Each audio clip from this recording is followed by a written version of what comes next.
Good morning, friends. Well, I've been asked to talk about what is education. To begin with, one may wonder um, why this topic?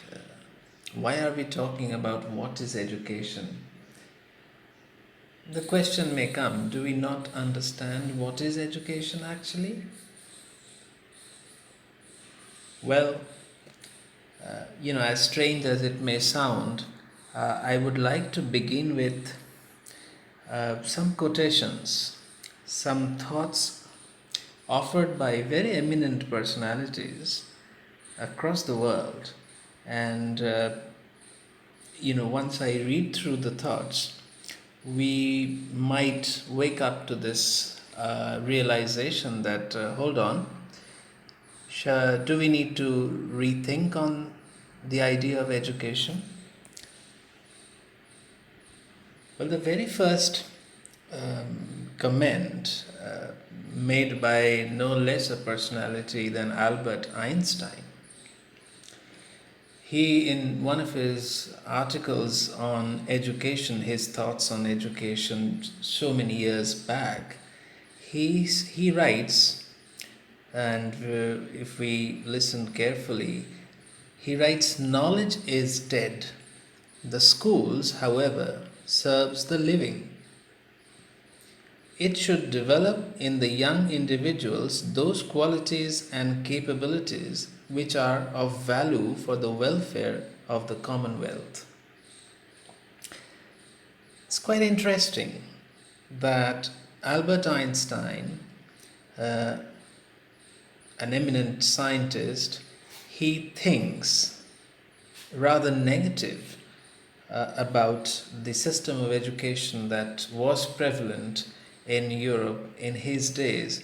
Now we have to bear in mind that is the system that we kind of follow in our country today. So he says knowledge is dead. The schools, however, serves the living. It should develop in the young individuals those qualities and capabilities which are of value for the welfare of the commonwealth. What do we understand when he says this? Is that certainly the education system in his days in Europe was not offering those qualities and capabilities which are of value for the welfare of the commonwealth. So, in short, he is talking about value oriented education, and he is negating this concept that education should just be based on accumulation of knowledge. He says very categorically, knowledge is dead. That was Albert Einstein. Another very eminent scientist, Sir Julian Huxley, a biologist, I guess he needs no mention, he says in one of his articles, we have only scratched, we meaning the West, we have only scratched the surface of the science of mind. That scratching has given the Western man a knowledge of man's physiology, anatomy, neurology, and a bit of his behavioristic psychology. But now he questions, but what is the depth dimension of man? This the Western thought did not know, did not also care to know. Very startling. Sir Julian Huxley makes this observation that we have just, scratched the surface of the science of mind. So again, he's laying on this idea, what he calls the depth dimension of man. And he kind of alleges that the Western thought did not know, did not also care to know about this depth dimension of man. So, again, a startling negative realization by an eminent Western scientist, and he seems to negate the concept of existing education, which is basically accumulation of knowledge. I would add to that another Western prominent personality, Bertrand Russell. He says, unless men increase in wisdom as much as in knowledge. So he picks up two words, wisdom vis-a-vis knowledge.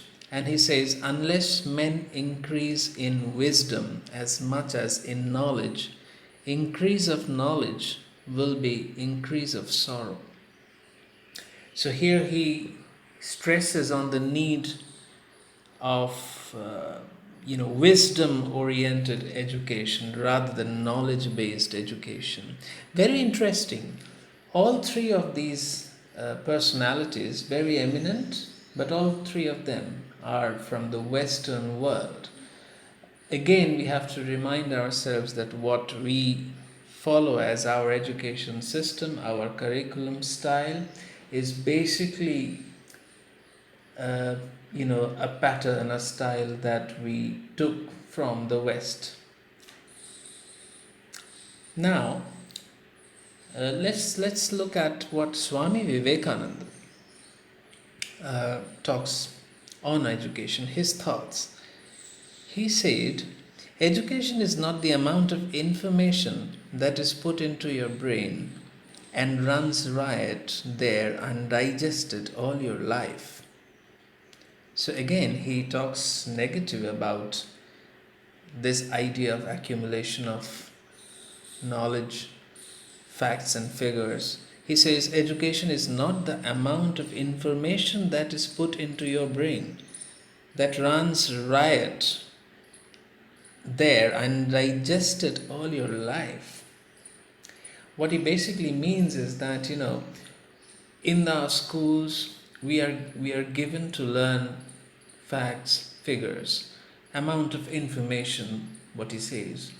Now, if we are not capable enough to receive that amount of information, it just remains in our brain and it runs riot, undigested. We don't know what to do with all that. We don't know what to do with all the knowledge. Now, we have to bear in mind that, we are not talking about the fact that we should not, discuss about information. We should not teach our children facts and, informations. Of course, we have to. But then the question begs from all these observations is that what should come first?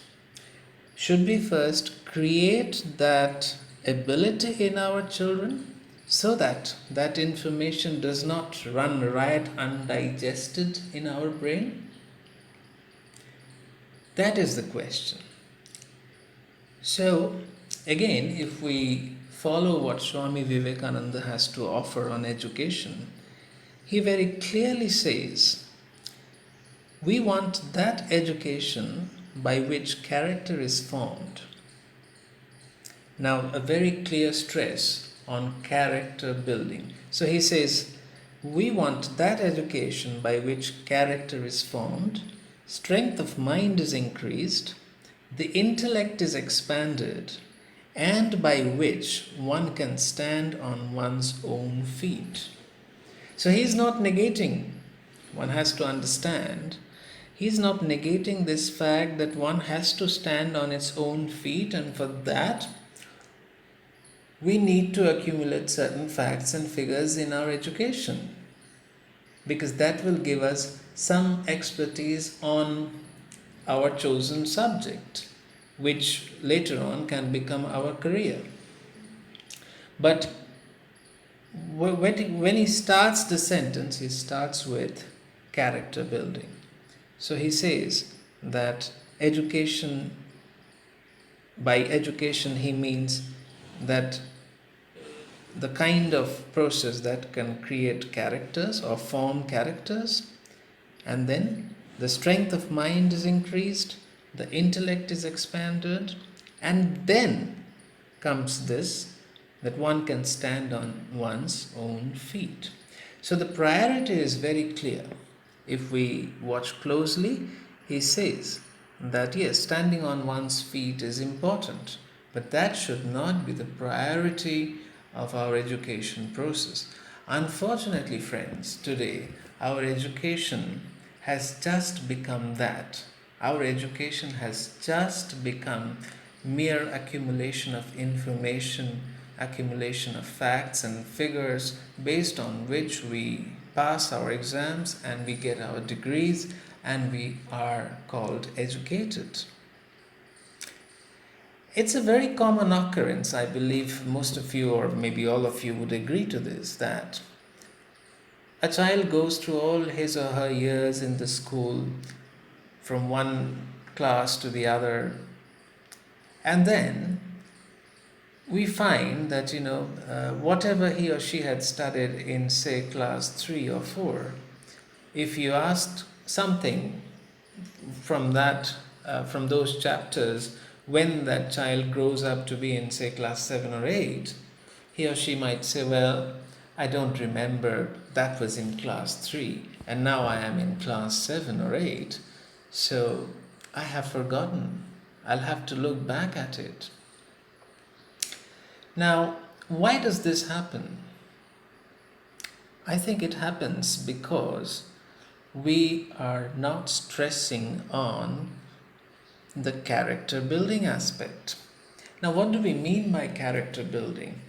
That is very interesting. Often we think that character building is about morality, and if we can offer some value-oriented lectures, some moral lessons as part of our education, our job is done. Well, I think we are mistaken in that case. Clearly, what Sir Julian Huxley questioned, if we go back to his comment, he said, what is the depth dimension of man? So when we say character building, when Swami Vivekananda mentioned character building, I think what is meant is that we need to really identify who we are, what is our depth nature, what revered Swami Ranganathanandaji in his books would refer to be as the depth nature or the depth dimension of man. And that can be understood by understanding Vedanta. I think it would be good to understand that what Swami Vivekananda is offering as the idea of education is basically based on the ideas that we get in Vedanta. And that is that every man has infinite capabilities. And to this even Sir Julian Huxley agrees. He also mentions this, that depth dimension of man needs to be discovered. And education first has to emphasize on this idea, how do we develop man so that the mind is developed, our intellect is developed, our body is developed, our senses are developed to receive the amount of information. Then you offer any amount of information as part of education, it will be well received. We will not have a case that, oh, I forgot because that was 5 years back. Now that is the point we need to address today.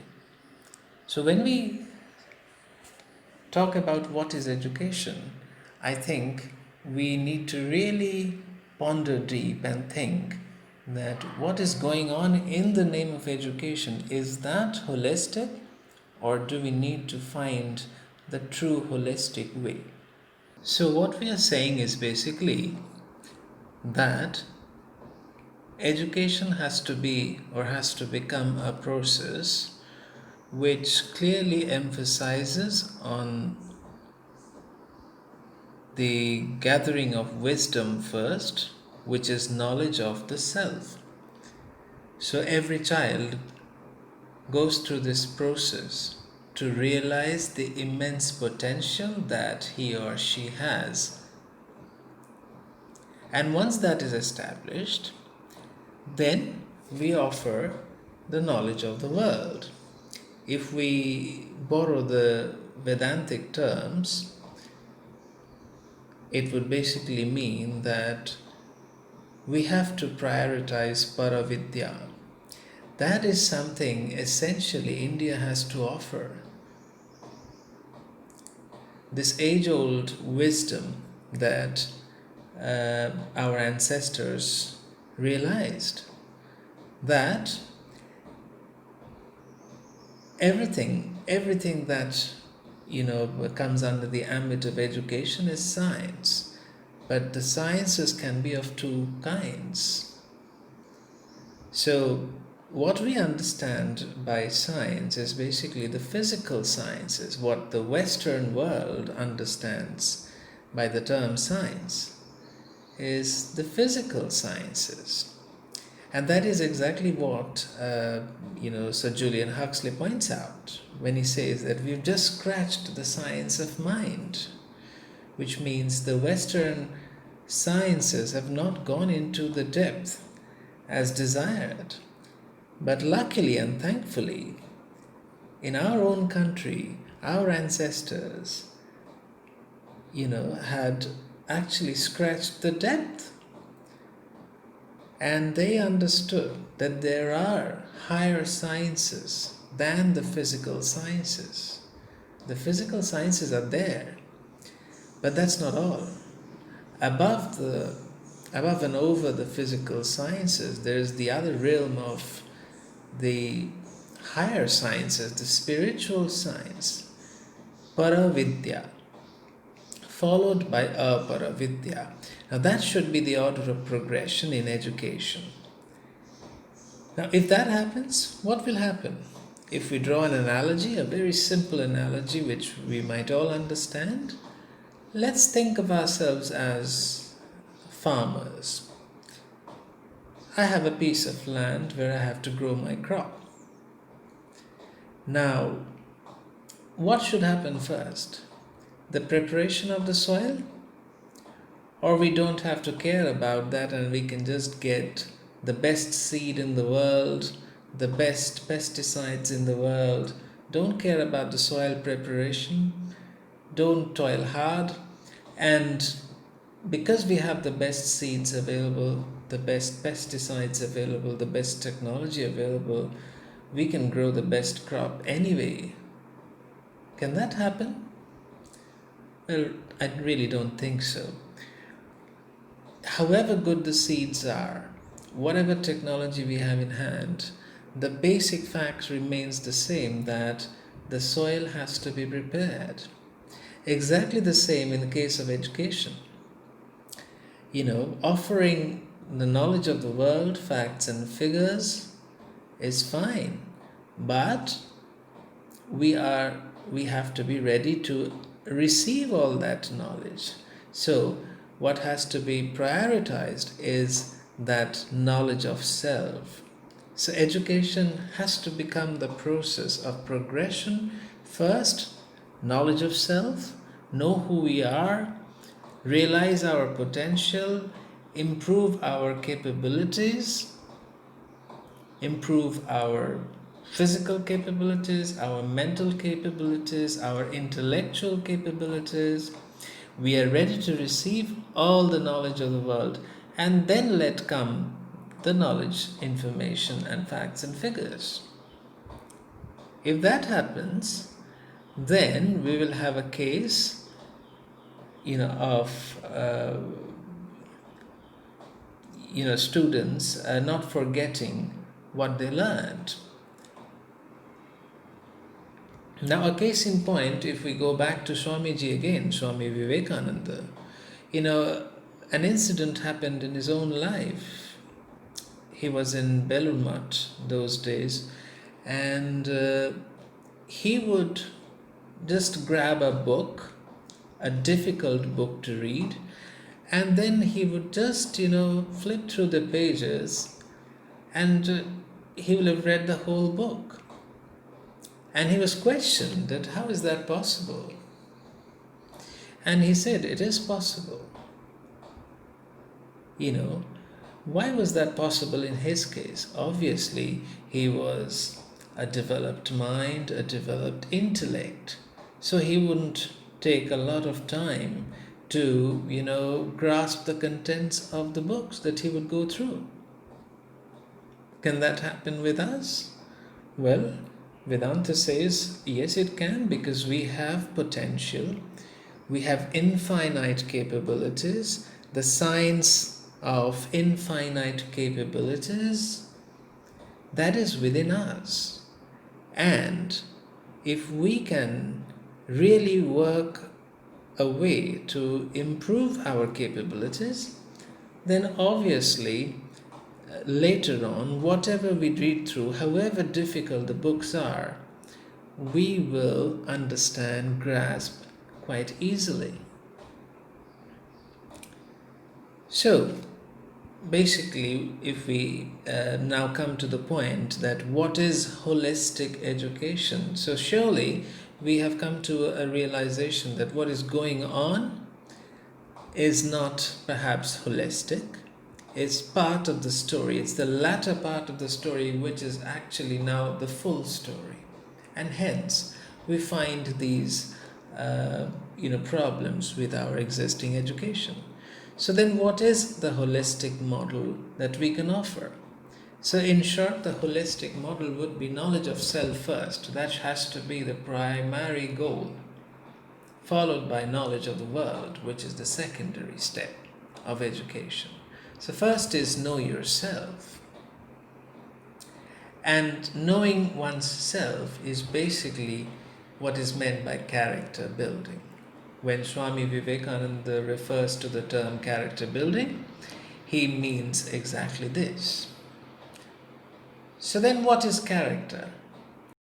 So what we understand by character is basically it's made of 5 sheets. So there are 5 layers to us, to our characters. If we are individual characters, Vedanta says that we are made up of 5 sheets or layers, vis-a-vis the Annamaya, Pranamaya, Manomaya, Vijnanamaya, Anandamaya. So these are the 5 sheets that kind of make us. So the question is that can education become a practical process in which we can really build characters, we can really influence each of these layers within us? Can we improve on them? The answer is yes, we can. It's definitely possible. And I think again, Swami Vivekananda, if we actually understand him carefully, I think he offers answers to this. That yes, it is possible. We can really develop ourselves. We can really first discover that we have infinite potential and then work towards unleashing our immense potential. Now that would be character building. So how do we do that? I think first of all we need to again go back to our Vedantic wisdom, and in our curriculum we must offer yogas the center stage. Our curriculums, if we can reorient and make sure that the curriculum is designed, guided by the principles of the 4 yogas, vis-a-vis the Bhakti Yoga, the Karma Yoga, the Jnana Yoga, and the Raj Yoga, I think it is very much possible to improve the sheets of our characters. So how do we do it? I think in education policy we will have to talk and devise a curriculum which is based on the principles of yoga, and we have to create a daily routine in our school. So one is curriculum and the other is the daily routine. So we have to create daily routines in our school, which is again based on a synthesized harmony, we can say a harmony of all the 4 yogas. If we can do that, I think we can achieve the goal.